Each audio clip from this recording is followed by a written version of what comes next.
Hello and welcome to the second round of the Steam Showdown tournament. We're still battling with our mono red deck, and this time we will be facing a Kryder's a Gruul ramp deck, which is very similar to our round 1 opponent's Naya ramp deck, but the major difference here is that our opponent is running 4 Twin Bolts, which can certainly disrupt our mono red early game. And then of course our opponent still has those 2 Radiant Flames that can be very backbreaking for the mono red deck. Alright, so let's get to it.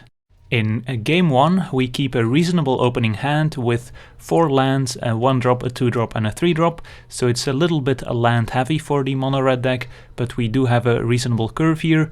So we start off with a turn 1 Foundry Street Denizen, which will get +1/+0 next turn thanks to the Ember Hauler entering the battlefield, and then we'll have a turn 3 Chandra, which if she can transform will almost certainly win the game.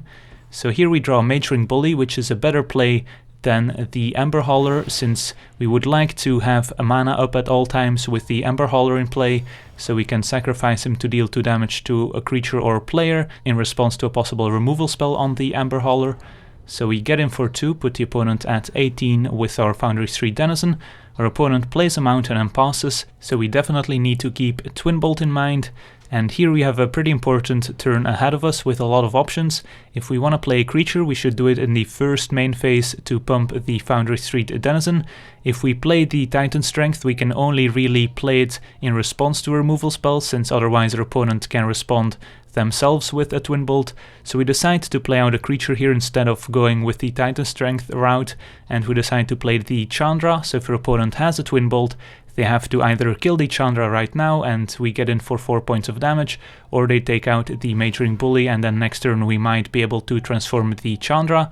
They don't have the Twin Bolt, so either they don't have it in hand or they're gonna follow up with a Radiant Flames, and that's exactly what happens. Their opponent plays a 3rd land and wipes our board.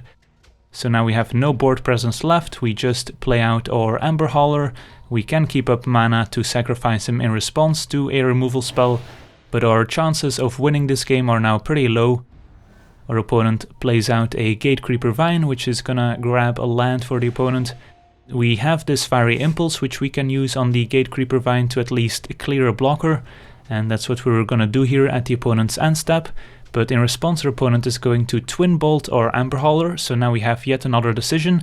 We can save the Ember Hauler by casting Titan Strength on the Ember Hauler to get it out of burn range, or we can just sacrifice the Ember Hauler to deal 2 damage to the opponent and then hope that we draw a follow-up creature that we can use the Titan Strength on.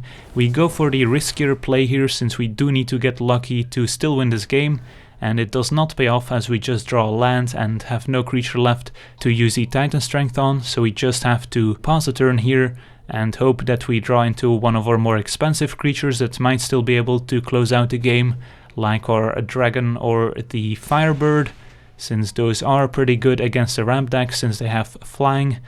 So our opponent just ramps some more and passes a turn. We draw into a Foundry Street Denizen, which is not great this late in the game, but we might still be able to get a few points of damage in.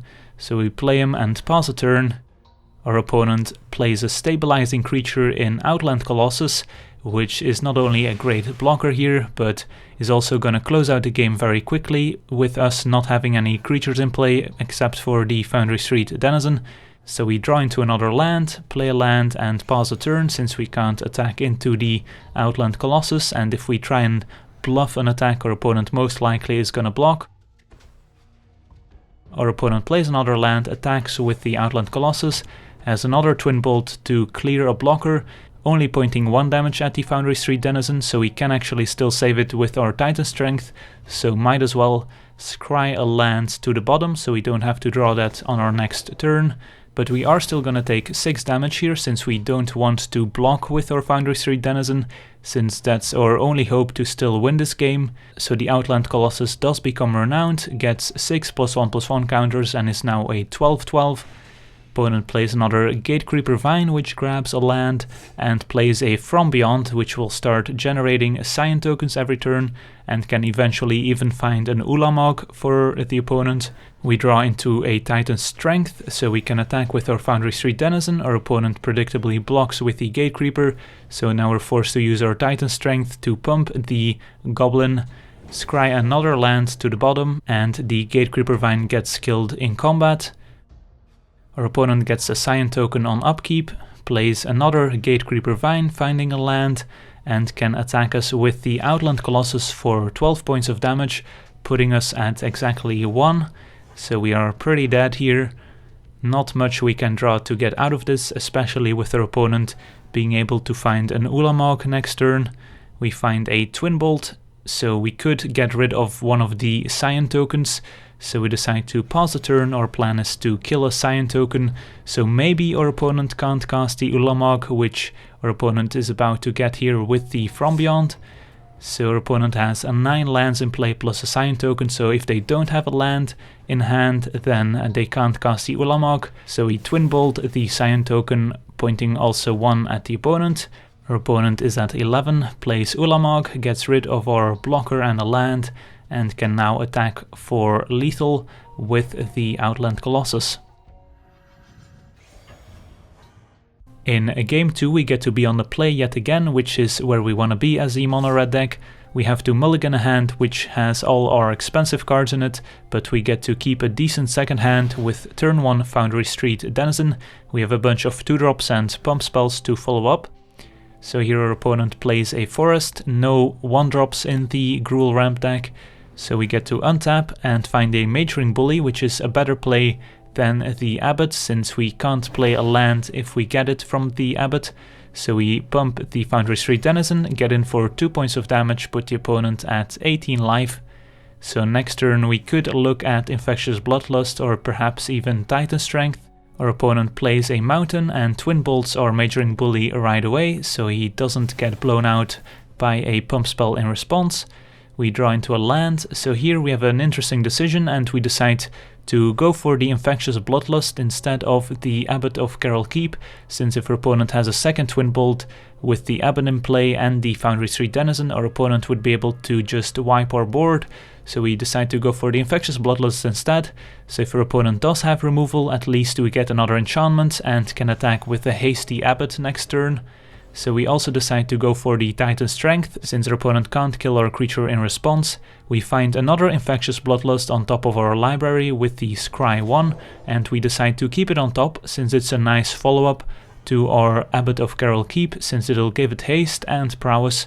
Our opponent passes without playing a third land, so here we have to still keep Twin Bolts in mind. So we decide to play out the Abbot, find a Fiery Impulse underneath, which isn't very useful here, so we play out our land and decide to go for the Infectious Bloodlust. If our opponent has a Twin Bolt, they could kill the Abbot in response, but they do not, so we get to attack for 9 points of damage, put the opponent at 3 life, and then on the following turn most likely be able to win this game. Our opponent's still missing a land drops. We find a Dragon Fodder, which will trigger prowess once again, and will also give the Foundry Street Denizen +2/+0. We attack with both, and that will be a game 2 for the mono-red deck. In game 3 we are on the play yet again. We have to mulligan a hand with no lands in it, and have to mulligan another hand that has only 1 land and no 1-drops. So this hand can definitely fail if our opponent has removal for our Abbot, or if we don't draw second land, so we mulligan down to 6 and have a decent opening hand here with yet again a turn 1 Foundry Street Denizen, and we will be able to play a turn 2 Mage-Ring Bully, pumping the Denizen, and we also have some flood insurance. If we draw too many lands, we can play out our Akoum Firebird, which is also decent. Instead we draw into another Mage-Ring Bully, which is certainly welcome here. So we attack for 2 with our Foundry Street Denizen after playing our Mage-Ring Bully. Our opponent plays a land and passes.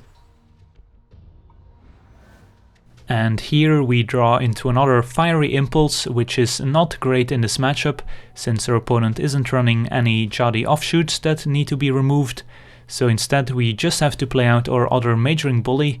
Again, if our opponent has a Radiant Flames, we do get destroyed, but our other option is using the Fiery Impulse to kill our own Foundry Street Denizen, so our Mage-Ring Bully will be a 3/3 thanks to prowess, so it can survive a Radiant Flames for 2, but that doesn't seem like a winning strategy, so we just go for it, play out our Mage-Ring Bully, get in for 4, but our opponent has the Radiant Flames for 2, so wipes our board, and now we're left with 2 Fiery Impulses, which are quite useless, and a Firebird that we can't cast, so we draw into a 3rd land, play it and pause the turn.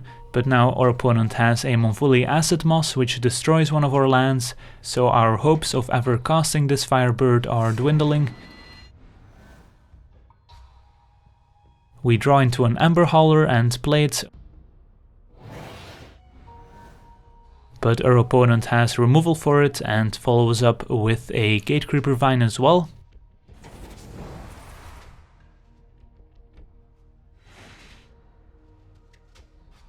We find a Goblin Arsonist, which is not gonna be able to attack into this Gatecreeper Vine, but luckily we have a Fiery Impulse to get rid of the Gatecreeper Vine.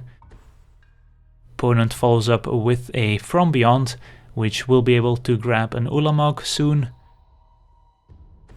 End of turn we will get rid of the Gatecreeper Vine and find yet another Fiery Impulse, which is not what we want to see here. So we attack for 1 and pause the turn. Our opponent will get a Scion token on his upkeep, and we will try and kill that Scion token right away once we get the opportunity here. So in response to this Nissa's Pilgrimage, we will kill the Scion token. Our opponent could have floated mana in response if they wanted to play a 5 or 6 drop, but they did not. So our opponent passes a turn here. But even if our opponent played an Outland Colossus, we would not have been able to kill it with our 2 Fiery Impulses, since we did not have Spell Mastery enabled for both of them. We find a Titan Strength, cast it on our Goblin Arsonist, and now we have the important decision of, do we want to have a 3rd land on top to still try and get to our Akoum Firebird, or do we try and find something else? But at this point we don't have anything left that can really help us out, so we decide to keep the land on top. Opponent does get the Ulamog, the Ceaseless Hunger with the From Beyond, and will be able to play him after playing a land. So Ulamog will exile our 2 lands, so we're left with a lonely Goblin Arsonist fighting the Eldrazi Titan. Luckily we kept a land on top, so we can still play out our Fiery Impulse. We can't attack with our Arsonist, so we'll have to pause the turn. Our opponent plays another Radiant Flames, getting rid of our Arsonist, which deals 1 damage to our opponent. Nissa, Vastwood Seer, is gonna grab a forest, but in response to the trigger we can still kill the Nissa to prevent her from flipping, but we are still gonna take 10 damage here from the Ulamog, as well as get 20 of our cards in our library exiled. So we drop down to 10 life, and next turn Ulamog will be able to close out this game as we draw a land. But before Ulamog can attack for lethal, we get Rolling Thundered for 10, which is exactly enough to take us out.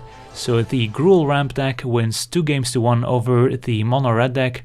So at this point we have 1 win and 1 loss in the tournament, so we do have to try and win out our remaining matches. But for now, I want to thank you for watching. I hope you enjoyed this gameplay, and as always, have a nice day.